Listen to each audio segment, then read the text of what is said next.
चंद्रपुर की जीवनदायिनी इरई नदी को कहा जाता है, जहां इरई नदी के किनारे बड़े पैमाने पर प्लास्टिक की थैलियां तथा कचरे का ढेर लगा हुआ है, जो पानी में मिश्रित होकर पानी को प्रदूषित कर रहा है। और यह सब देखकर और 14 जनवरी मकर संक्रांति के शुभ अवसर पर हर वर्ष की तरह गंगा आरती की जाती है। पडोली के हनुमान मंदिर देवस्थान और युवा शक्ति ग्राम विकास संगठन के द्वारा 13 जनवरी को सुबह 8 बजे से स्वच्छता अभियान चलाया गया। पडोली के हनुमान मंदिर देवस्थान सेवक राजेश कुबेर, युवा शक्ति ग्राम विकास संगठन के तालुका अध्यक्ष दयानंद नागरकर, संबा मोरे, नरेश गंडवार, बंडू सोमनकर, किशन जेठवानी और गांव के नागरिकों ने इस स्वच्छता अभियान में सहभाग लिया। गौरतलब है 14 जनवरी मकर संक्रांति के शुभ अवसर पर सुबह 10 बजे से हनुमान मंदिर देवस्थान से इरई नदी तक भजन मंडली की रैली का आयोजन किया गया है। पंडित राम मोहन त्रिपाठी वैदिक मंत्र उच्चारण के साथ गंगा पूजा और आरती करेंगे। तो आइए सुनते हैं इस मौके पर वहां पर उपस्थितों ने क्या कहा।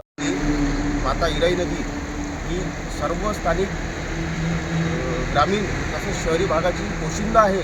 सर्व नागरिकांना ती पाणी पुरवते, परंतु इथल्या स्थानिक नागरिकांचं सुद्धा कर्तव्य आहे की आपण आपल्या जीवनदायिनी नदीला स्वच्छ ठेवावं। माझं या निमित्तानं आव्हान आहे की प्रत्येक नागरिकांनी आपलं एक कर्तव्य समजून नदीचं पात्र हे स्वच्छ ठेवण्यास मदत करावी। हाच असाच उपक्रम पडोली येथील हनुमान मंदिर देवस्थानचे सेवक राजेश कुबेर यांच्या माध्यमातून आणि सर्व भक्तांच्या माध्यमातून आज 13 जानेवारीला हा उपक्रम राबविण्यात आला आणि भविष्यातही असाच उपक्रम राबविण्यात येईल असं आवाहन करतो। परंतु यामध्ये ज्या प्रकारे जनतेने साथ द्यावी तशी स्थानिक प्रशासनानं सुद्धा साथ द्यावी। स्थानिक लोकप्रतिनिधींना सुद्धा आव्हान आहे की इरई नदीची स्वच्छता करावी आणि या नदीला पवित्र अजून टिकवावी। इरई नदी स्वच्छता अभियान अंतर्गत आम्ही इंदिरानगर पडोली हनुमान मंदिर द्वारा गेल्या वर्षीपासून मकर संक्रांत निमित्त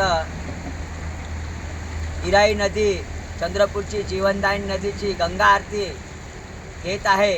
तरी त्या निमित्ताने आज 13 जानेवारीला इरई नदीचं स्वच्छता अभियान घेण्यात आलं आहे आणि उद्या 14 जानेवारीला मकर संक्रांत निमित्त इथे इरई नदीची गंगा आरती होईल, जी आपल्या संपूर्ण चंद्रपूर शहराला आणि आजूबाजूला जी सर्वांची जीवनदायिनी नदी आहे, या नदीकडे दुर्लक्ष असल्यामुळे आम्ही हा उपक्रम सुरू केलेला आहे आणि शासनानं कुठंतरी या नदीची साफसफाई स्वच्छता ठेवून या नदीला पुन्हा एक चांगल्याप्रमाणे जीवन देण्याचं कार्य करावं आणि या उद्याच्या गंगा आरतीमध्ये सर्व भक्तांनी सम्मिलित व्हावं।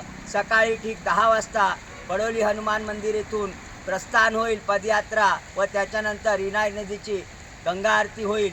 तरी सर्वांनी याचा लाभ घ्यावा। जय श्रीराम।